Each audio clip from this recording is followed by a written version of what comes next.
you want to get a hold of us, you can get us at contact@michaelmannsecurityservice.com or always call us at 615-956-3912 and leave me a message and I'll get right back to you. Okay, so what is this layered approach I talked about in the video? Unfortunately, we had another shooting this past week at a Catholic school.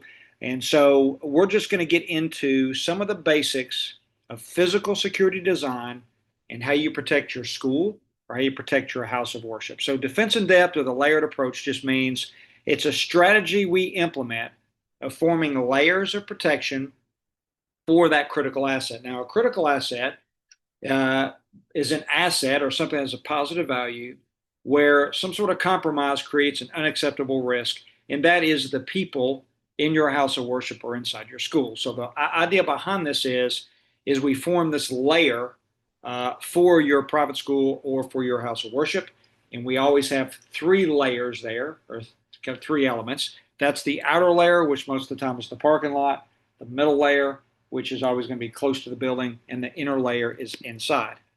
Now, the purpose of this is a couple of things. The 4Ds in physical security stand for deterrence, detection, delay, and denial. And what we do with those 4Ds is this helps us mitigate the impact of an attack. So what the layered approach does is, number one, it could deter the adversary through our physical presence. And what that means is psychologically impacts their motivation to attack your school or your house of worship. Number two, it provides early detection of potential adversary activity. So we see something early, we validate that through positive engagement, which means maybe we engage with these folks, and they're not there to attack at this point. They are only there to gather information. So we are catching them early. We're preventing violence by seeing this early because of this layered approach. The third D stands for delay, and that means we're going to slow down progress, whether that's psychologically or physically. And then number four is always denial, or what we would call response. And these are actions we take to ensure that they don't compromise that critical asset. And again, all this is designed to mitigate that impact of the attack because the adversary needs four elements to be successful. Number one, they need information about that specific critical asset or the target. They need the element of surprise. And the early detection and that deterrence destroys the first two. It destroys those first two requirements for the adversary.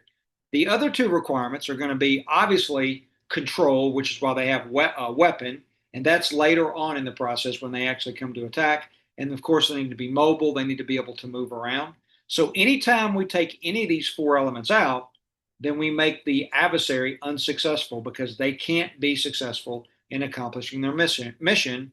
And the layered approach helps take away those first two, which are completely preventative, which means we stop the attack from happening. Now, there are ways in our layered approach we can use barriers.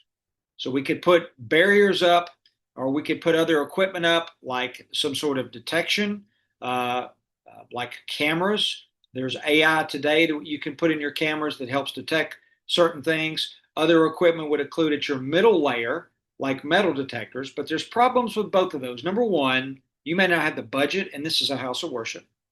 Number two, those have to be managed by people. And number three, if you're going to put those elements in, they've got to be placed everywhere. And so anytime everyone doesn't go through those processes, you create a vulnerability. So personnel is another way that we use the layered approach, and that is the best approach, is where we use people to detect these things. They're just there detecting that Genesis 4 predatory violence, okay, through their behavior detection strategy. All right. Now, remember, we're going to be at CSX in Chattanooga. We are providing a masterclass series for security, and we're going to be talking about behavior detection, and that is our behavior threat detection, and that's on September 22nd, Monday, September 22nd, 2025, there in Chattanooga, Tennessee. If you need services from us, whether those are assessments, training, physical security plans, whatever your needs, remember, we are board certified in security management and board certified in physical security. So we are certified experts in both. We have over 2 decades in designing and implementing physical security programs, and my education, obviously, both master's and bachelor's degrees, and a number of certificates are in physical security, security management, risk assessment, and some terrorism and homeland security. So we are experts in the field. We are certified in the field. So if you need anything, give us a call, 615-956-3912, or you can always reach us at contact at michaelmannsecurityservices.com. And remember, folks, it is about prevention, not response.